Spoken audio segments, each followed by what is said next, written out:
Okay everybody, this is Mooney Dashcam, and today we are in Howard Beach. We're going to be going over a bank heist. It's been a minute since I've done a bank heist, so I'm happy to do so. Alright, so like I said, we're in Howard Beach. The spot that we're going to is 162-30 Cross Bay Boulevard in Howard Beach. That is the location of the non-profit. I'll get into why it's a non-profit.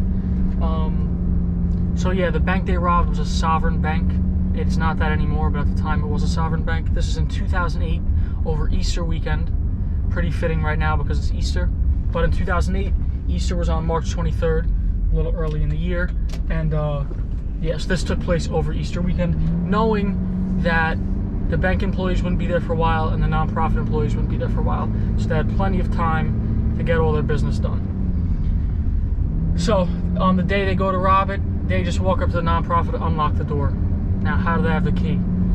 Earlier on St. Patrick's Day, the window was busted. The cops just chalked it up to vandalism from like the St. Patrick's Day parade.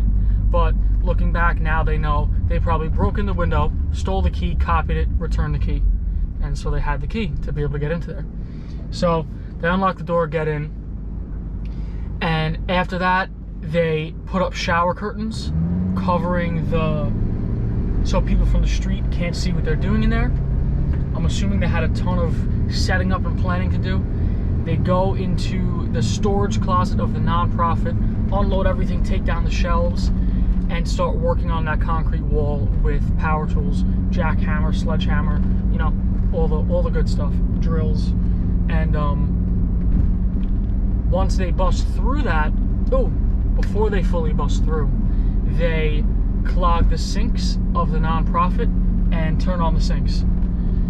That's to flood the nonprofit, to possibly short circuit the alarm of the bank. Oh, we got a Ferrari up on the right. You see it? Nice. It's the second video we've seen a Ferrari. Come on. Well, we have the Easter Bunny too. Like I said, it's Easter.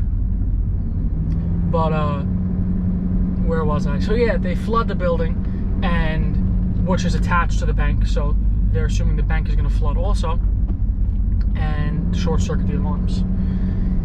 So they get into the bank, and now once they're inside the bank, they have all the time they need to do whatever they want to do.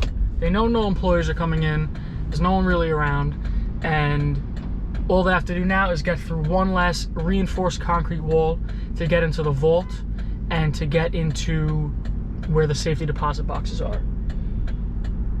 So they work on that wall, and they end up cleaning out from the vault $100,000 in cash, and they bust into a bunch of safety deposit boxes, and they get 300 grand worth of valuables, whether that's, who even knows, bearer bonds, jewelry, cash, whatever else. So yeah, they make out with that much money. Now before they leave, they go back to the nonprofit. They spray down the conference room where I assume they were doing most of their planning and setting up with fire extinguishers, assuming that the foam would kind of cover any evidence that they would possibly leave at the scene, which I guess makes sense. I don't know if you've ever seen even the fire extinguisher dust and the foam. It is terrible. So, all right, let's see how far we are from the place. Not far at all. We're a few blocks away now. So yeah, before they're leaving, they sprayed that all down, and the whole job was believed to have taken like a day and a half to do. Kind of crazy. Now, the nonprofit workers come back 4 days later. The sinks were running for 4 days. So there was 3 inches of water in the building. I mean, it like destroyed their building. It was really terrible. There were reports of the lady saying that they can't work from there. They had to get rid of so much stuff, all the memorabilia she collected and stuff like that. Terrible situation. They had to like work from out of the office for 2 weeks. So they really can't work from out of the office in one of those situations. And eventually they got everything back up and running. I'm sure insurance covered a lot of it. And as for the bank, there were 400 safety deposit boxes, only 100 of which were owned by people or rented. You rent safety deposit boxes. And only 50 of those were actually broken into and stolen from. So that kind of tipped cops off possibly it being an inside job, because out of 400, you're only going to break into 50. And and there's only 100 of them that actually have stuff in them, and you get 50 of those. It's kind of crazy to think that's just a random coincidence. Alright, well, I think we're pulling up right now.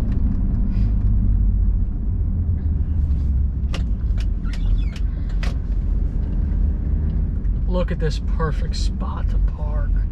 I mean, does it get any better than this?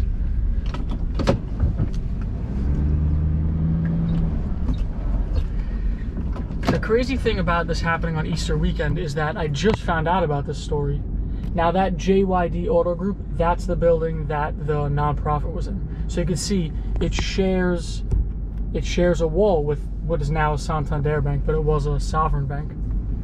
But yeah, like I was saying before, weird coincidence that this happened on Easter weekend, because I just found this story, I think yesterday, and decided to do it. So it just worked out like that. And now, I couldn't find, let's wait for the plane to go over. If you know the location of Howard Beach, JFK is very close by, so a lot of air traffic. But yeah, so I couldn't find the names of the guys who did it. As far as I could understand from the article that I read, they weren't caught. But then later in November in 2008, cops stopped mid-robbery in Staten Island. They broke into a very similar situation. We got a motorcycle on the sidewalk. Not something you see every day. You kind of see it a lot in New York, to be honest. But cops stopped mid-robbery. They broke into a Pearl Vision right next door to a bank, and they were busting through the wall. And the cops literally rolled up on them as they were busting through the wall.